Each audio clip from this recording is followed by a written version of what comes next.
இன்னைக்கு வரைக்கும் உங்க ஜெபத்துக்கு பதில் வரலனாலும், நிலைமை ரொம்ப மோசமா போயிட்டு இருந்தாலும், இன்னும் ஒரு நாள் ஜெபம் பண்ணுங்க. அப்பையும் பதில் வரலன்னா அடுத்த நாள் ஜெபம் பண்ணுங்க. எது வரைக்கும் ஜெபம் பண்ணுவீங்க? பதில் வர வரைக்கும் நான் ஜெபம் பண்ணுவேன். ஏன்னா எனக்கு ஒரு விசுவாசம் உண்டு. அவர் காணாதவரை போல் ஒளிந்திருந்தாலும் அவர் என்னை பார்த்து கொண்டே இருக்கிறார். நான் போகும் பாதையை அவர் அறிவார். என்னை சோதித்த பின் நான் சுத்த பொன்னாக விளங்கும்படி எனக்கு அவர் உதவி செய்வார்.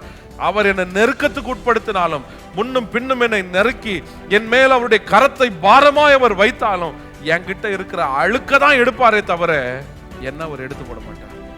நான் எதெல்லாம் இழந்துட்டேன்னு அழுதுட்டு இருக்கிறீங்களோ, உங்களுக்கு கர்த்தருடைய நாமத்துல சொல்றேன், கர்த்தருக்குள் உங்களை நீங்க திடப்படுத்துவீங்கன்னா, தாவீது எப்படி சிறியது பெரியது உட்பட எல்லாவற்றையும் திருப்பிக் கொண்டானோ அப்படியே நீ திருப்பிக் கொள்வாய். ஒண்ணு விடாம திருப்பிக் கொள்வாய்.